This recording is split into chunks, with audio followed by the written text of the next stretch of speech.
Welcome to another episode of SKST Radio, Small Business Network. And I am Cammie Grayson, your host. And I have a new friend. He goes by the name of David Kolakowski.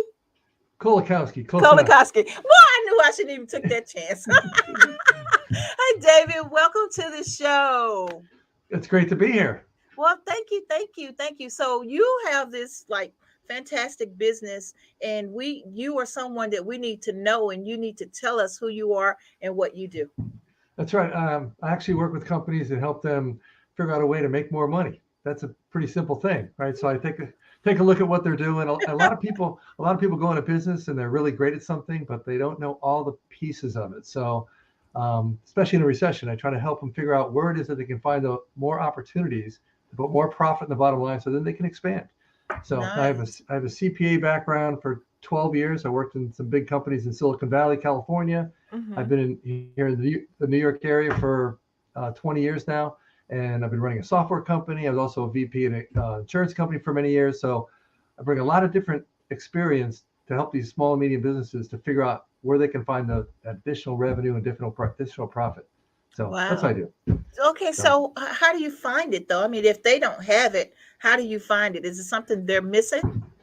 Yeah, it seems like it's a little easier to me. I've looked at over 200 companies, so I've seen how they all run. A lot of these people have only been in 2 or 3 companies before they start something. So I'll go in and take a look at what they're doing in 40 different areas. We analyze, use special software to do that, and just find out where things can be improved or better. And the number one thing people screw up is their messaging. I mean, their websites just aren't right. They're just a bunch of, they're listing products and services. There's no emotional connection. That's what's missing. And I had a good example. I just talked to a guy this week I'm going to start working with. He's told me how great and excited he is about his company. And then he just had his website finished, and I go, all that exciting stuff you told me about your company and why you're better, it's not on your website. It just looks like everybody else's.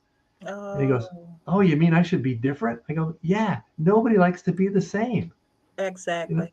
So you have to really differentiate yourself and make that difference. And they usually get these weird looks on people's face when I say, so why should I use you over all the other people that do the same thing as you do? And then people are like, no one's ever asked me that question.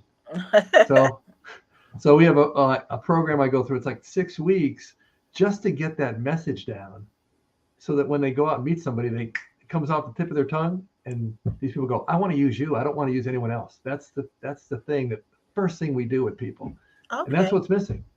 Well, let me ask you this. So back in the day, there was this elevator spiel. You give that 30-second commercial when you're meeting people, or is that still effective, or is now with the technology, have things changed since then?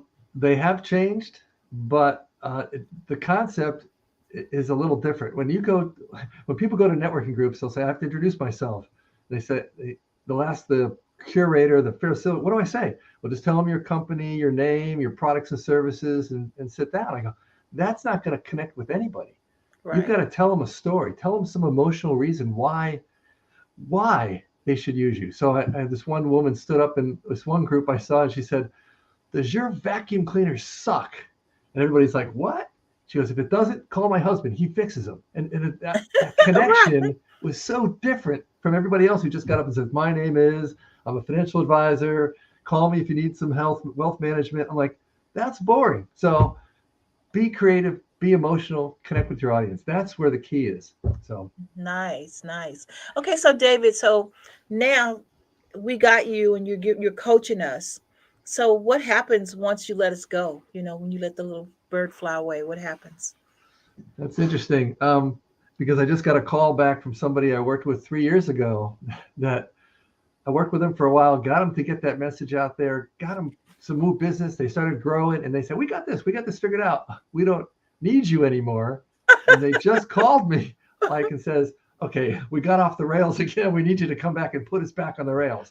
So it's not uncommon for people to work with us for 3, 6 months or a year and then think that they can do it themselves or not keep in touch. So we like to keep in touch continually. Maybe we weed them off of how much we work with them, but they normally come back and say, let's fix some new problems. So because there's so many problems and so many issues that keep cropping up. So So, okay, so let me ask you this though.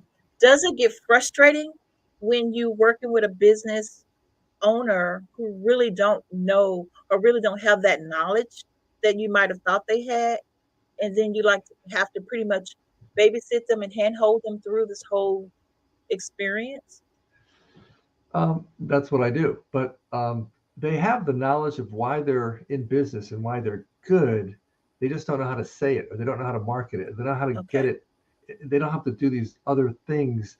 I was talking to somebody yesterday about their 13-week cash flow projections, and I go, "What?" I go, "Yeah, that's important to help you run your business. Let's go through that."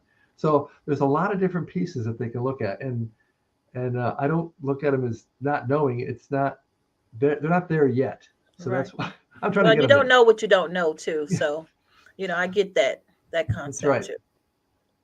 So at the end of the day, your ideal customer would be whom? My ideal customer is a company with about 10 employees that wants to grow. And they're kind of like, how do we get to the 20 employees? How do we get to 50 employees? How do we get to 100 employees? So that's the one that really could use what we're offering because they got human resource issues at that point. They're like, how do we build a performance-based infrastructure so people know where their career path is? So that's really the sweet spot for us, 5 or 10 and up employees. So No. Now, do you evaluate the company on site, or do you just kind of are you virtual? I can do either, but the first thing we do is we spend an hour with them online where we have a software tool we use. We ask a lot of questions. We put them in the system and we show them exactly where we see the potential growth. And that's done all through Zoom. And I got a call with a guy on Tuesday from Australia, this coming Tuesday. And I had one last week from a guy from Portland, Oregon. So it doesn't matter. Right. I do have my local clients that I love to visit them because I like seeing them face Hmm. to face and sitting at their desk. But sometimes it's not possible when they're 15,000 miles away. Wow. So, David, what is your success story? My the success story is more of a failure story. It's one failure after another. Because I ended up at a company and I had this great job, and people would tell me every day I had this best job in the world, and suddenly the chairman of the board of the parent company died, and my president was promoted. My boss was promoted to the chairman, and they got a new president. And he said, "Dave, you do a great job for our company, but you and Marty were great, so you're gone." I'm like, "What?"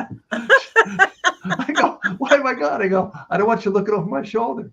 So I said, "What do I do now?" So I joined a software company, and there were 50 people, and I was like, "This is really good. I can start this office here." And then 8 months later, they went out of business. I'm like, "What's going on here?" So I was sitting in my office right after they closed the very next day, and that they were in the Regis Office Center. They got a phone call from a huge company, and the receptionist said, "Dave, I got a call for that company that was you were working for last week. Do you want to take this call?" And it was a huge company. I took it, and I said, "Sure, let's meet." So I met with them, um, and we sat down. I put a proposal together. They said, you don't even have a company. How can we hire you? But you're the only one that told us exactly what you're going to do for us, how it's going to work, and how it's going to benefit us." And the next Wow. thing I knew, I went and I hired 15 programmers over the next 12 months to make that project a success. I go, well, I Wow. guess that worked. So that was a pretty cool little. That's Yes, how I it got was. started. So, Wow. Wow. So, David, tell people how to get in contact with you. well, you mean email wise, phone wise? I have a Anyway. my website's colaco.com. Um, I have coming up. We have a number of webinars coming up Okay. that are 7-touch follow-up system webinars. It's, gosh, people only follow up 1 to 2 times after they meet somebody, or they give them a stupid proposal and then they say, "Hello, what's the deal?" We have these webinars every 2 weeks. It's at webinars.colaco.com. That's a cool thing. Sign up; those are free. We also have my email is davidk@colaco.com. It's KOLACO. That's where we talk about stuff. I got 8 videos out there on certain things. The most liked video on that site is 30 seconds. It's most people suck at listening, and it's how to fix that. So, and if they want to call, we got 973-984-3000. That's the main number here, 973-984-3000. Wow. Which is kind of screwy because it's one number off from a very famous insurance company. So I'm always handling claims on the side. Oh, wow. By accident. So. That is so funny. So what kind of words of wisdom could you give to someone who's trying to inspire and be a business professional like yourself? To be a coach or be a successful business person? To be a coach. To be a coach is to get as much experience working with different types of companies as you can. I said because the most important thing I ever did was, with 12 years with Deloitte Touche, I worked with well over 100 companies there and just analyzing how they did all their businesses. These are huge companies and small startup companies. And you get that wide experience with all these companies. Boom, that's the most important thing. The second thing is always keep learning, right? Mm-hmm.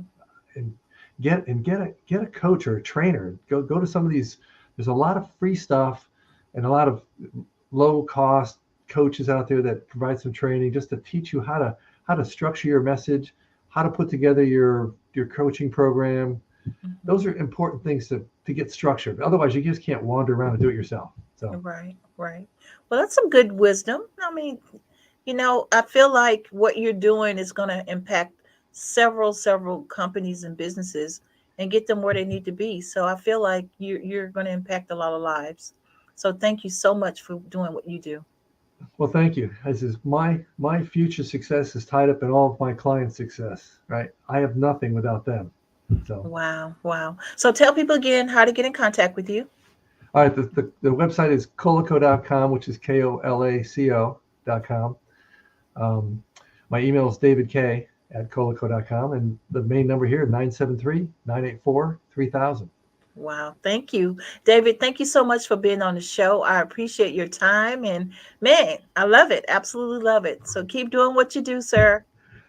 That's what I'm here for. All right. Helping people. Thank you for having me. This was great. Absolutely. We'll have you back. Just email us and let us know when you're ready for us. Yeah, once I figure out the speakers, I'll come back. So I don't know what happened here, but. Okay. All right, guys. Until next week, SKST Radio. Bye, David. Bye-bye. Bye-bye.